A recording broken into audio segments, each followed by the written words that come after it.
उसके बाद थोड़ा सा हिंदी रूपांतर हम आपको बताएंगे और फिर आपके सवाल लेंगे। आदरणीय चिदम्बरम साहब। Okay. आदरणीय चिदम्बरम साहब। Okay.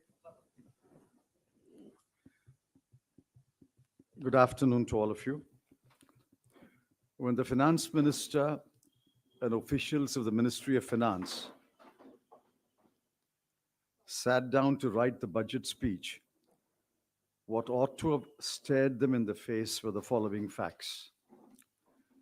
India's economy is not recovered yet to the level of the pre-pandemic year of 2019-20. In the last 2 years, millions of jobs have been lost, some perhaps forever. Approximately 60 lakh MSMEs were closed down. In the 2 pandemic years, 84% of households have suffered a loss of income. Per capita income has declined from rupees 1,08,645 in 2019-20 to rupees 1,07,801 in 2021-22, or maybe even less.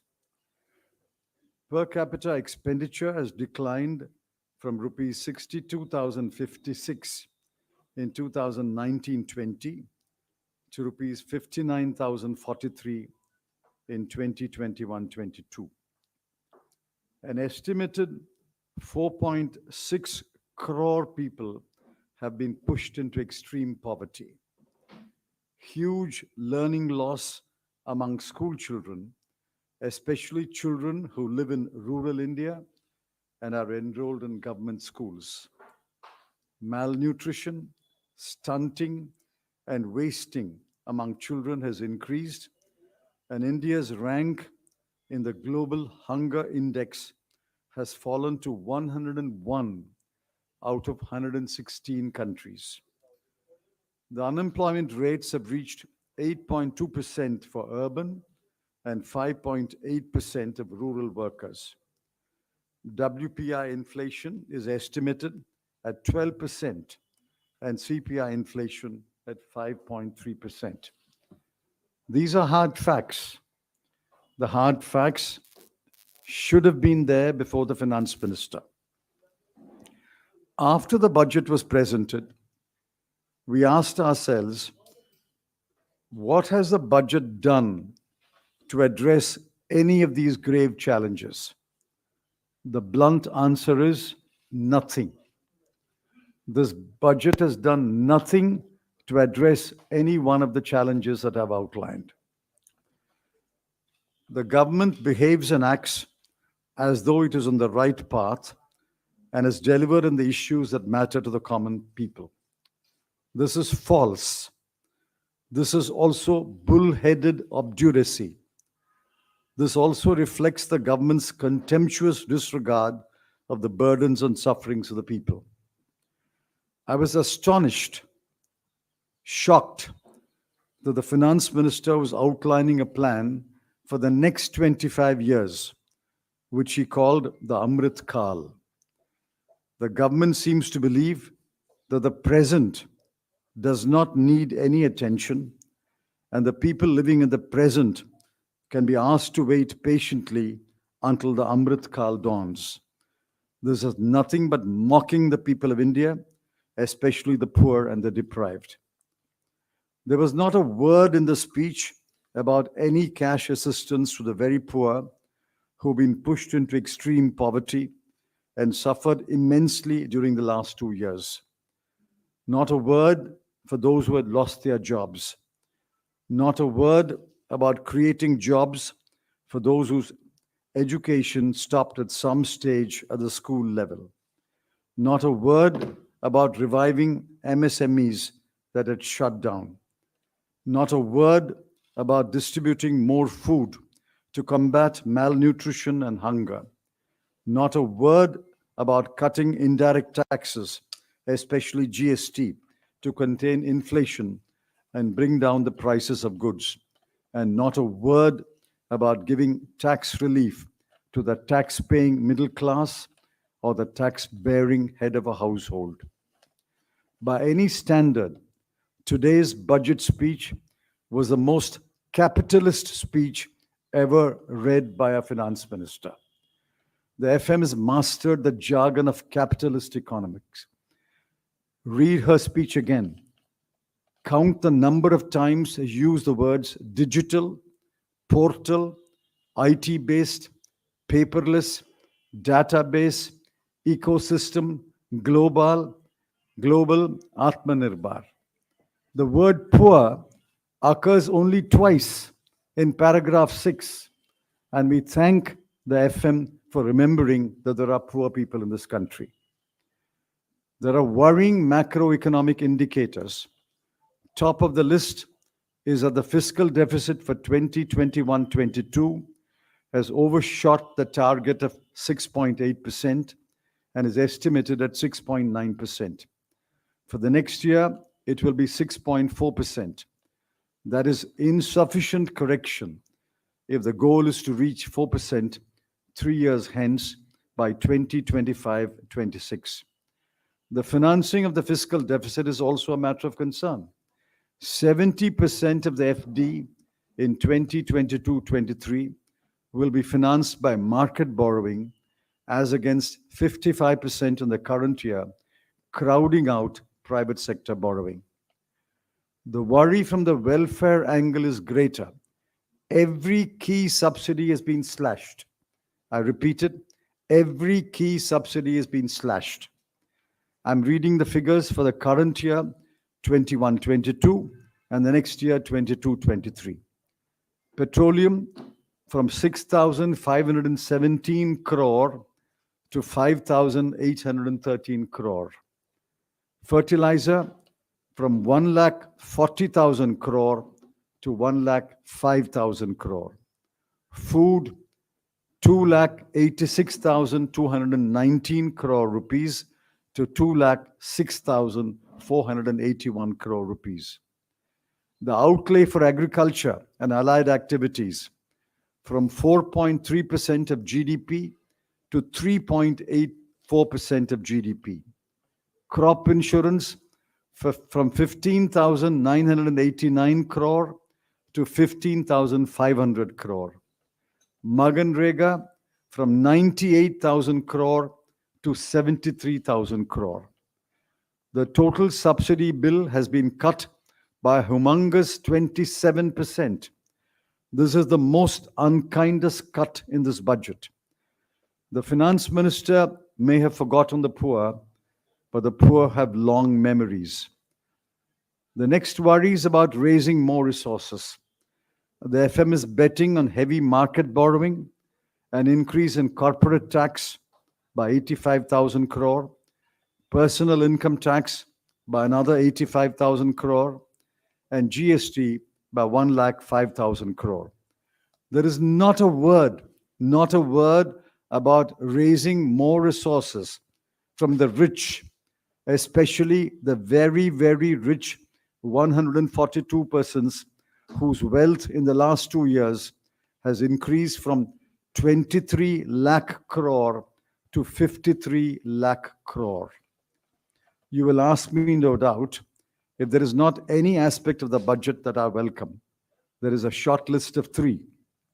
1, the FM has promised capital expenditure of 7,50,000 crore in 22-23, as against the revised estimate of 6,02,711 crore in 21-22, and I welcome it. 2, the FM has promised an additional borrowing of 1 lakh crore rupees to the states free of interest. I welcome that. The budget speech was mercifully shot at 1 hour and 30 minutes, and I welcome that most heartily. Parliament may vote this budget because the ruling party is a brute majority in the Lok Sabha, but the people will reject this capitalist budget. Thank you, sir. Very very briefly, आपने पूरा बयान जो आदरणीय चिदम्बरम साहब ने कहा वो पढ़ा, और एक विशेष बात उन्होंने कही, ये बजट पूंजीवादी है, ये पूंजीवादी बजट है। और चिदम्बरम साहब ने विशेष तौर से ये बताया कि 7 या 8 महत्वपूर्ण पहलू वो वित्त मंत्री, मोदी सरकार दोनों के सामने थे, पर उन पर कोई ध्यान नहीं दिया गया। भारत की अर्थव्यवस्था 2019-20 के स्तर पर आज भी सरकार के मुताबिक है। तो 2 साल खत्म हो गए तरक्की के। उन्होंने ये भी बताया कि करोड़ों नौकरियां चली गई, 60 लाख छोटे उद्योग खत्म हो गए, 84% घरों की आय टूट गई, प्रति व्यक्ति आय 1,08,000 से कम होकर 1,07,000 हो गई, प्रति व्यक्ति खर्च 62,000 से कम होकर 59,000 रह गया, 4 करोड़ 60 लाख लोग गरीबी रेखा से नीचे धकेल दिए गए, पढ़ने वाले बच्चों का, खासतौर से गरीब और ग्रामीण अंचल में, उनका भविष्य अंधकार में चला गया। जिस प्रकार से मैल न्यूट्रिशन में देश 116 मुल्कों की सूची में 101 नंबर पर पहुंच गया, बेरोजगारी शहरों में 8% पार कर गई और गांव में 6%, और जो मुद्रास्फीति है, महंगाई जो है, वो 12% को पार कर गई, और कंज्यूमर प्राइस इन्फ्लेशन भी 6% को पार कर गई। इसलिए इस बजट का सार अगर देखें तो इस बजट का सार है कुछ नहीं, नथिंग। ये इस बजट का सार है। और विशेष तौर से ये बजट और वित्त मंत्री जी ने जिस प्रकार से ये पेश किया, ये वित्त मंत्री और सरकार के जिद्दीपन, उनकी कठोरता और उनकी निर्दयता का सूचक है, उसे दर्शाता है। देश के गरीब के प्रति, देश के नौकरी पेशा व्यक्ति के प्रति, देश के मध्यम वर्ग के प्रति, देश के किसान के प्रति, देश के अनुसूचित जाति और जनजातियों के लोगों के प्रति, और ग्रामीण अंचल में रहने वाले, शहरों में रहने वाले साधारण मजदूर के प्रति। यह एक क्रूर मजाक इस देश के लोगों के साथ है। गरीब की मदद के लिए एक शब्द बजट में नहीं है, रोजगार सृजन के लिए बजट में एक शब्द नहीं है, महंगाई पर नियंत्रण के लिए बजट में एक शब्द नहीं है, गरीब तक पैसा पहुंचाने के लिए बजट में एक शब्द नहीं है, बजट में किसी वर्ग को टैक्स रिलीफ देने के लिए एक शब्द नहीं है। लोक कल्याण को जैसे रद्दी की टोकरी में फेंक दिया गया हो। मैं खास तौर से चिदम्बरम साहब ने आपका ध्यान आकर्षित किया कि हर प्रकार की राहत और मदद यानी सब्सिडी में कटौती की गई। पेट्रोलियम प्रोडक्ट्स की, जो आज सबसे ज्यादा महंगाई का कारण है, पिछले साल के बनिस्बत 704 करोड़ रुपया कटौती हुई। किसान की खाद में के सब्सिडी में 35,000 करोड़ की कटौती हुई। गरीब को मिलने वाले राशन की दुकान पर भोजन में 80,000 करोड़ की कटौती हुई। किसान की क्रॉप इंश्योरेंस स्कीम में 500 करोड़ की कटौती हुई। यहां तक कि मजदूर की नरेगा स्कीम के अंदर भी 25,000 करोड़ रुपया काट लिया गया। 27% इस देश में गरीब, साधारण और मध्यम वर्ग को मिलने वाली राहत में कटौती की गई, जो अपने आप में एक निर्दयी पूर्ण निर्णय है। शायद पूंजीवादी और पूंजीपति जो इस सरकार के मित्र हैं वो तो माफ कर दें, पर इस देश का गरीब और मध्यम वर्ग भारतीय जनता पार्टी की इस मोदी सरकार को कभी माफ नहीं करेगा। बजाय इसके के गरीबों को राहत दी जाए, बजाय इसके के बहुत अमीर 142 लोग जो हैं, जिनकी पूंजी 23,14,000 करोड़ से बढ़कर 53,16,000 करोड़ हो गई, उनसे अपनी पूंजी साझा करने के लिए कहा जाए, ये सरकार ने एक पूंजीवादी बजट दिया।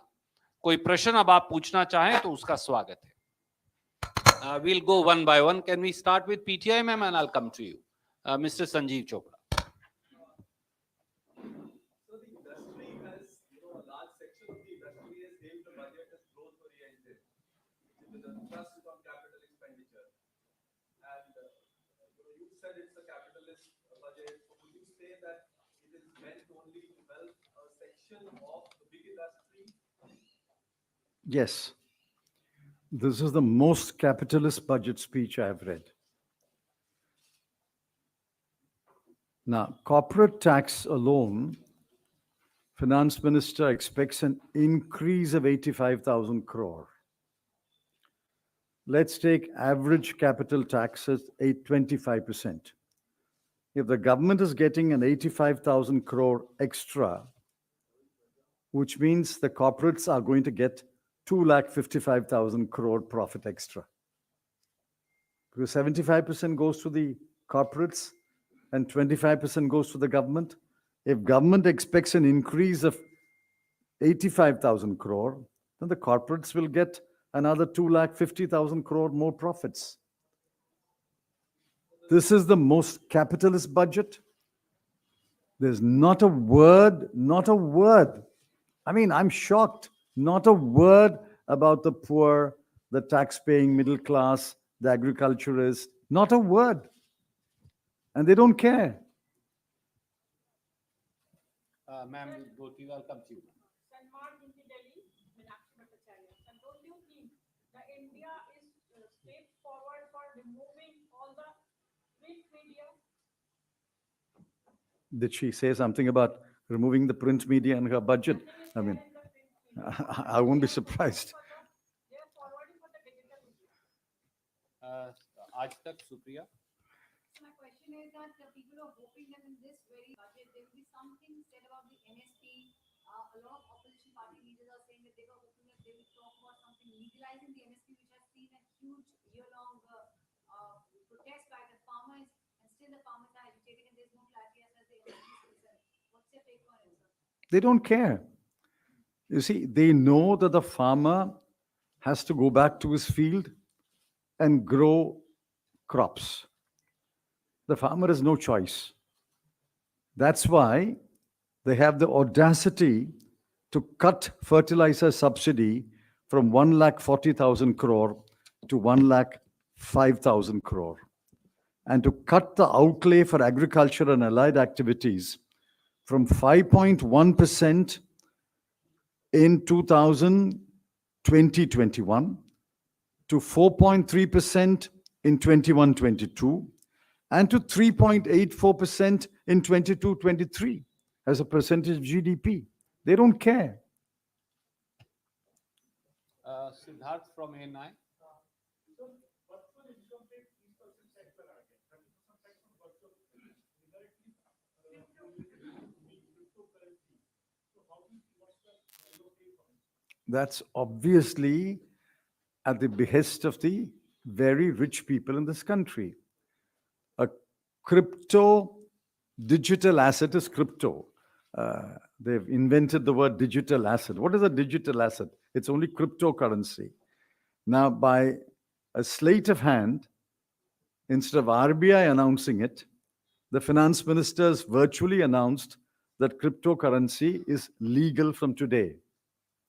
RBI has not announced it yet, and cryptocurrency will be issued by the RBI. And digital asset, transfer of digital asset will be taxed at a particular rate, is what she said. Now, all this is clearly not of any benefit to, say, 99.9% of the people of India. This budget, which talks about digital asset, does it make any sense to 99.9% people of India?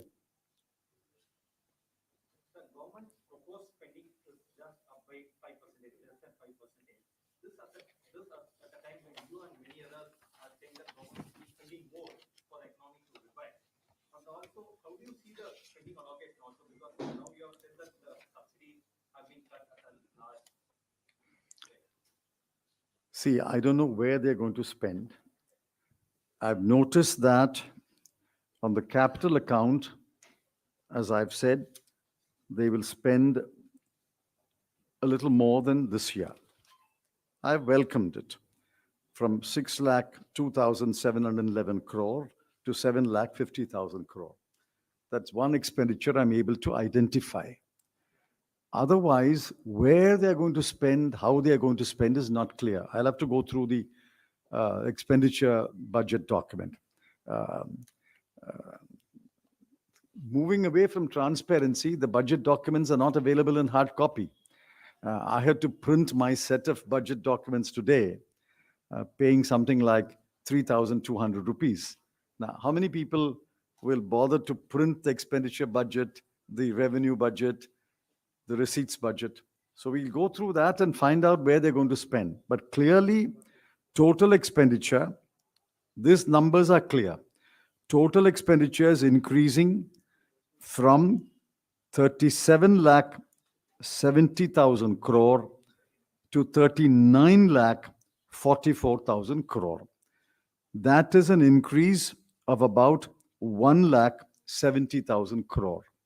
The 1,70,000 crore, bulk of it is accounted for in the capital expenditure, which goes by about 1,50,000 crore. The rest we'll see where they are spending, but they're clearly not spending to give any relief to the poor.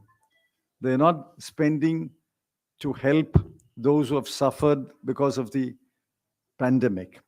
They're not spending to help children who have had practically no learning in the last 2 years. They're not spending to take care of the children who are stunted, wasted, and massive malnutrition and anemia among women and children. They're not spending on those. That's clear. What they are spending on, we'll find out in a day or two. अगर मनमोहन सिंह सरकार कार्यकाल की बात करें तो उस समय अर्थव्यवस्था 3 गुना ज्यादा थी, ग्रोथ रेट भी 8% ऊपर था। वर्तमान सरकार की बात करें, विकास दर काफी कम हो गया है। खासकर जो आय की असमानता है, यानी अमीर और गरीब के बीच खाई है, बढ़ती जा रही है। अमीर होता जाता है, गरीब होता जा रहा है। Disparity of income, he's saying, that is considerable Yes. compared to. You've read the report put out by Dr. Piketty and others. We are becoming one of the most unequal societies in the world. Inequality is increased in India far more rapidly than in any other country. This is a very unequal country. The poor have become poorer. Part of the reason is the pandemic, but part of the reason is incompetent economic management. And the rich have become richer. 142 persons, just 142. In fact, if you guys get together and do an investigative report, you can print the 142 names. 142 persons have increased their wealth in the last 2 years from 23 lakh crore to 53 lakh crore. 30 lakh crore is the size of the wealth increased by 142 people, whereas the total receipts of the government of India is only 40 lakh crore. The total receipts of the government of India is 40 lakh crore.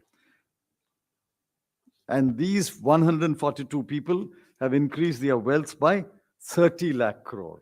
Very soon, the increase in their wealth will be greater than the receipts of the government of India. Can you list out 2-3 sectors which require immediate interventions or assistance of the government, but have been completely overlooked in this budget? Immediately, they should have addressed the problems of agriculture. Input prices are going up. Transport cost is going up because of fuel costs. And therefore, they should have addressed why are farmers producing more and more, yet many of them are extremely poor. They are as poor as they were 20 years ago, 30 years ago. Our agricultural production has increased several fold, but the farmer remains poor. Therefore, they should have addressed the question of agriculture, brought down the cost of cultivation, so that the farmer is left with more surpluses. Today, the farmers practically left with no surplus. The farmers left only with debt, number one. Number two, they should have addressed the question of children. Children are our wealth. Children have learned nothing in the last 2 years, except a small number of urban children who have access to devices. Bulk of the children have had no learning at all in 2 years, no teaching at all in 2 years. And many of them are stunted and wasted because growing hunger, growing malnutrition. They should have addressed the problems of our children. Now, these are two things that come to the top of my mind. But the most important of lot is jobs. Now, the finance minister says some Gati Shakti is going to create 60 lakh jobs in 5 years. What did they promise? 2 crore jobs every year. And now the 2 crore jobs every year has come down to 60 lakh jobs in 5 years. There is a proverb in Tamil that the donkey slowly deteriorated and became an insect.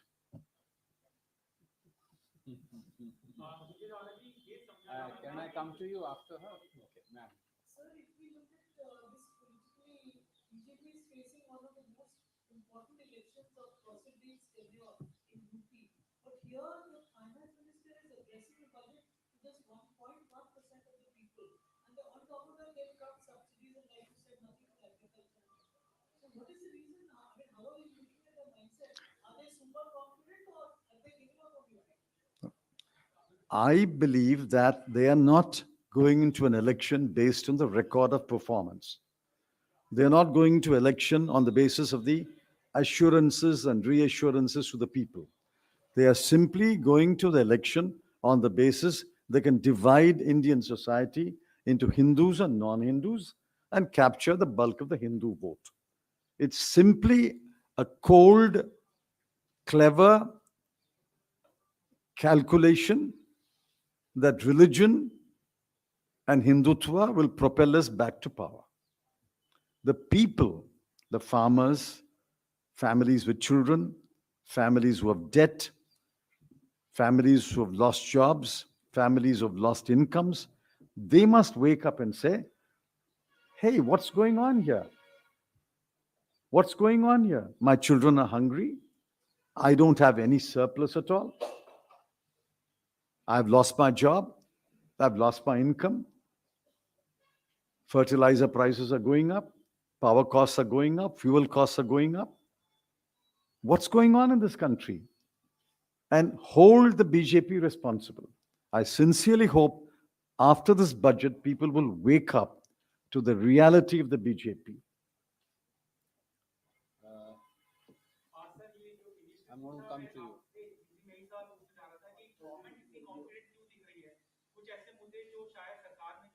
Your answer. Your answer.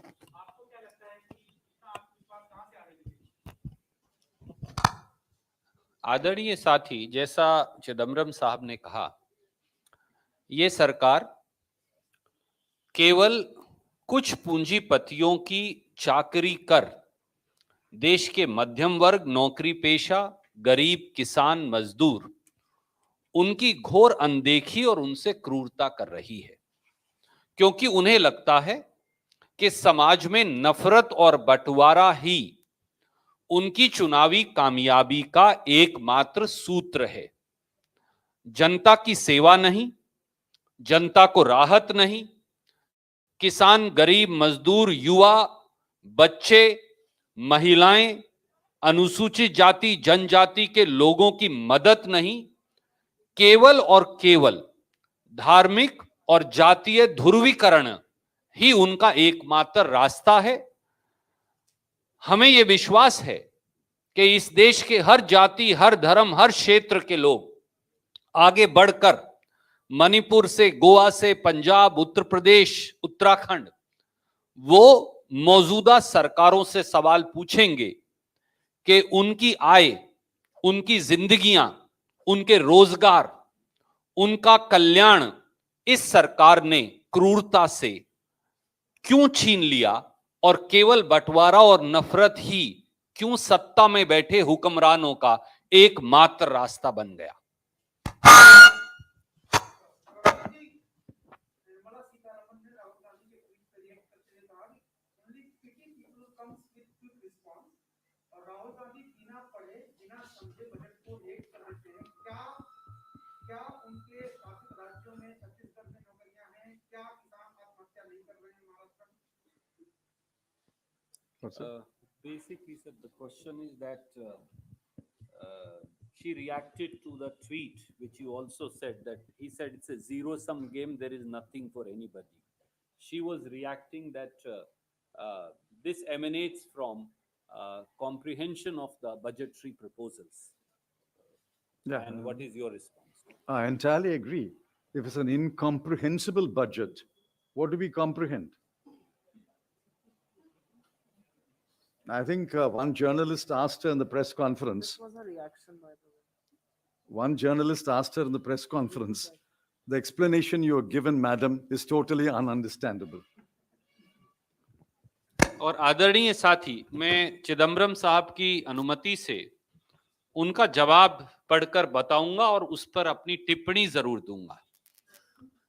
Nirmala Sitharaman ji और भाजपा ने उत्तर प्रदेश के लोगों के सम्मान पर ठेस पहुंचाई, उत्तर प्रदेश के लोगों का मजाक उड़ाया, उत्तर प्रदेश के लोगों का अपमान किया।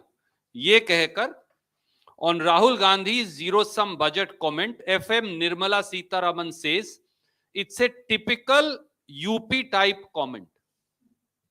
माफ कीजिए, आप भी उत्तर प्रदेश से और बिहार की ये जो हमारी भूमि है उससे आते हैं, तो क्या निर्मला सीतारमण जी और भाजपा मानती हैं कि उत्तर प्रदेश और बिहार के लोग जो हैं वो सोच नहीं सकते, समझ नहीं सकते, उनके अंदर बुद्धि नहीं? ये घोर अपमान है इस देश के सबसे बड़े प्रांत के लोगों का। ये केवल एक नेता पर टिप्पणी नहीं, उत्तर प्रदेश के 25 करोड़ लोगों को अपमानित किया है निर्मला सीतारमण जी ने। मोदी जी और निर्मला जी को फौरन माफी मांगनी चाहिए उत्तर प्रदेश, उत्तराखंड, बिहार, केंद्रीय हिंदुस्तान के इन प्रांतों के लोगों से। May I give a typical Tamil comment? Zero cash assistance, zero for those who lost their jobs, zero for those who are looking for jobs, zero for MSMEs, zero for those who are suffering from malnutrition and hunger, zero for those who suffer from inflation. So 0 plus 0 plus 0 plus 0 plus 0 plus 0 can only be a zero sum. Thank you, sir. We can conclude. Thank you.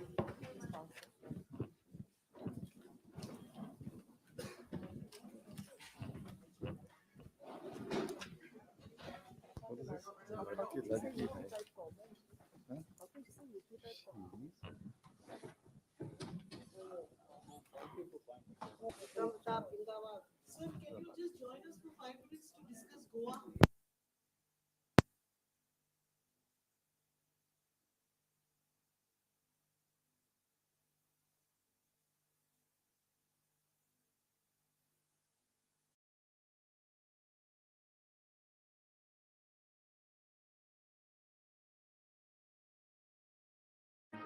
Vijay Chowk से शानदार दृश्य, विशाल और ऐतिहासिक इमारतें सर्दी के ढलते सूरज की रोशनी में और भी भव्य लगती हुई।